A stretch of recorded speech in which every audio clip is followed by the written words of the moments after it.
Now in this session we see the module 2 elastic properties, types of modulus and Poisson's ratio. Now we see what are the types of modulus. There are three types of modulus. It is Young's modulus denoted by capital Y, which is nothing but longitudinal stress by linear strain, or Young's modulus within the elastic limits is defined as the ratio of longitudinal stress to the linear strain.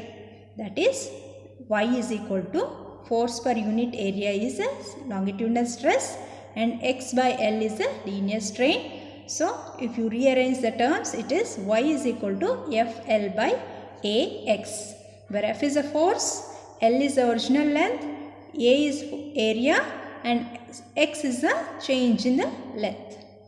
Next is a bulk modulus, which is seen in the liquids also.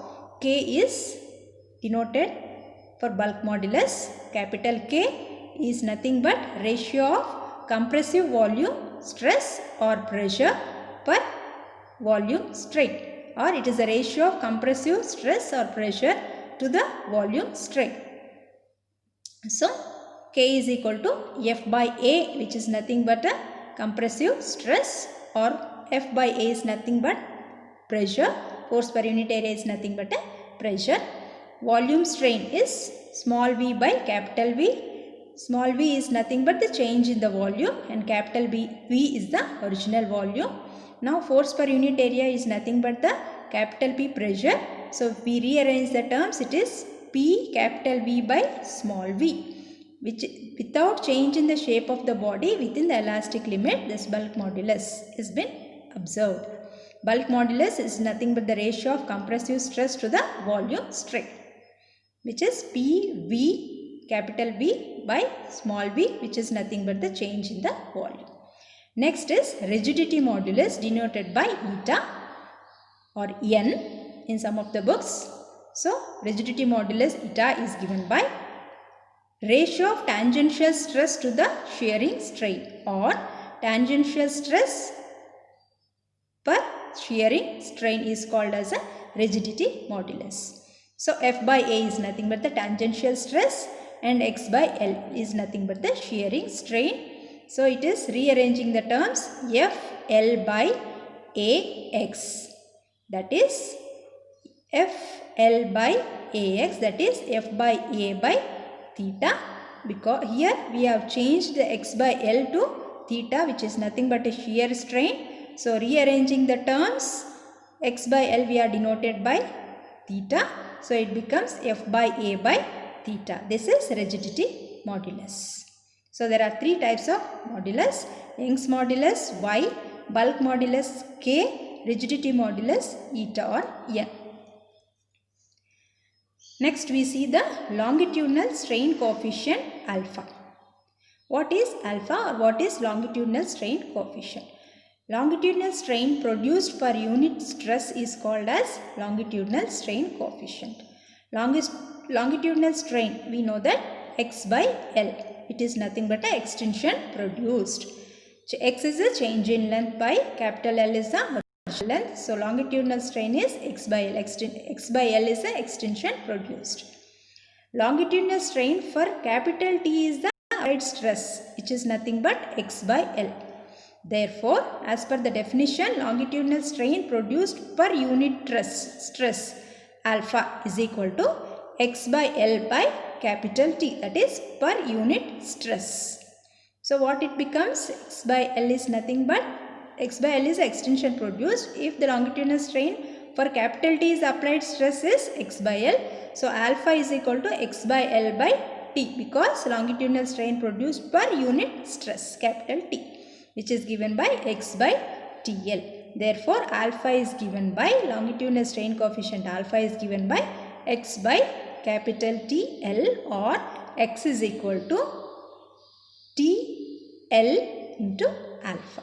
We will be using this equation X is equal to TL alpha in the later derivations. Next is a lateral change. If there is a change which occurs perpendicular to direction along which the deforming force is acting is called as a lateral change. Now if we see here what is a lateral change, if there is a change that occurs perpendicular to direction along which the deforming force is acting is called as a lateral change. For example, I can tell you with this example, take a rubber band, keep on stretching. When you apply the force, it stretches along the length, but the diameter of the rubber band keeps on reduces as you keep on stretching. This is called as a lateral change. For example, I told you once again, I am repeating, if a rubber band is being stretched along its length, so what is happening? The original diameter of the rubber band keeps on decreases as the length increases. So that there is as the force is applying along the length, there is a change in the dimensions in the perpendicular. The diameter is perpendicular to the length. So what is happening? The diameter keeps on reduces as the length of the rubber band keeps on increases. So this change is called as a lateral change. Now we will see what is lateral strain. If the deforming force acting on a wire assumed to be having circular cross section produces a change small d in its diameter when the original diameter is capital D. That is, lateral strain is nothing but small d by capital D. It is nothing but a contraction. That means if the deforming force acting on a wire assumed to be having a circular cross section produces a change small d in the diameter when the original diameter is capital D. So lateral strain is small d by capital D. Lateral strain coefficient is denoted by beta. It is a lateral strain produced per unit stress. That means lateral strain produced per unit stress, that is beta is equal to d by small d by T capital D. That is beta is equal to small d by T capital D. This is the lateral strain coefficient. Next we see the Poisson's ratio. Poisson's ratio, sigma, it is denoted by sigma. Within the elastic limits of the body, the ratio of lateral strain to the longitudinal strain is constant and it is nothing but a Poisson's ratio. Sigma is denoted by lateral strain by longitudinal strain. So sigma is equal to lateral strain. In the definitions we have seen small d by capital D by longitudinal strain x by L. So rearranging the terms, it is small d L by x capital D. The sigma is equal to dl by xd. This is equation 1. Now we see the relation between sigma, alpha and beta. Now we know that alpha is nothing but x by dl and beta is equal to d by capital TD. Therefore beta by alpha. We have seen these definitions, what is alpha, what is beta in the before definitions. So if we take the ratio beta by alpha, it is d by capital TD into TL by x is equal to L small d by xd is equal to sigma. That sigma is nothing but a Poisson's ratio. Therefore sigma is given by beta by alpha. Since we know that sigma is equal to LD by XD from the equation 1, we know that sigma is equal to LD by XD. Therefore sigma can be written as beta by alpha. This is a Poisson's ratio. Now we see the expressions of y, k and n in terms of alpha and beta, that is types of 3 modulus in terms of alpha and beta. We know that y is equal to 1 by alpha. We will derive this, we will see. And next relation between k and alpha and beta is k is equal to 1 by 3 into alpha minus 2 beta. And the third equation eta is equal to 1 by 2 into alpha plus beta.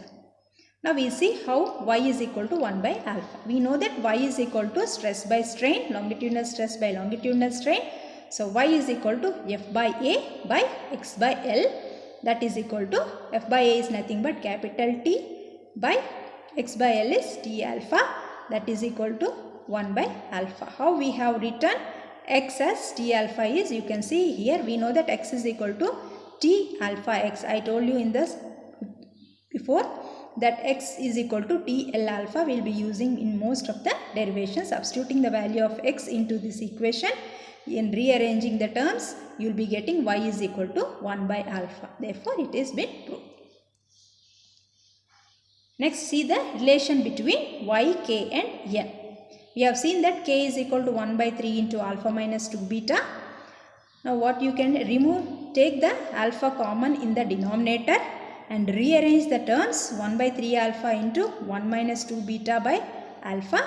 So again rearranging the terms, and we know that beta by alpha is equal to sigma, which is nothing but a Poisson's ratio. So we have written beta by alpha as sigma, and rearranging the terms 1 by 3 alpha into 1 minus 2 sigma, cross multiply, and you will be getting 1 minus 2 sigma is equal to y by 3k, which is equation 1. Similarly, eta is equal to 1 by 2 into alpha plus beta, which is equal to, take the alpha common in the denominator and write the expression in terms of beta by alpha. We know that beta by alpha is sigma. Substitute the value of beta by alpha as sigma, and rearranging the terms, you will be getting as 2 plus 2 sigma is equal to y by n. That is equation 2. Adding 1 and 2, you will be adding the equation 1 and equation 2. 2 sigma gets cancelled. So you will get 3 is equal to y by 3k plus y. Rearranging the terms, taking the LCM, you will be getting the relation y is equal to 9nk by n plus 3k, or 3 by y is equal to 1 by 3k plus 1 by n. This is the relation between y, k and n. Next is limiting values of sigma. That means limiting values of Poisson's ratio. From the equation 1 and 2, rearranging the terms, 2n into 1 plus sigma is equal to 3k into 1 minus 2 sigma. If sigma is positive, LHS is positive, but RHS to be positive, sigma must be less than 0.5. So sigma cannot be greater than 0.5. Sigma should always be less than 0.5. If sigma is negative and RHS is positive, but LHS to be positive, sigma must be greater than minus 1 as per the equation mentioned here. So sigma must be greater than minus 1. So what are the limiting values of sigma are? It should be less than minus 1. Sigma should lie between minus 1 and 0.5. The lower limit is minus 1 and upper limit is 0.5. The Poisson's ratio cannot go beyond minus 1, less than minus 1 and more than 0.5. Thank you.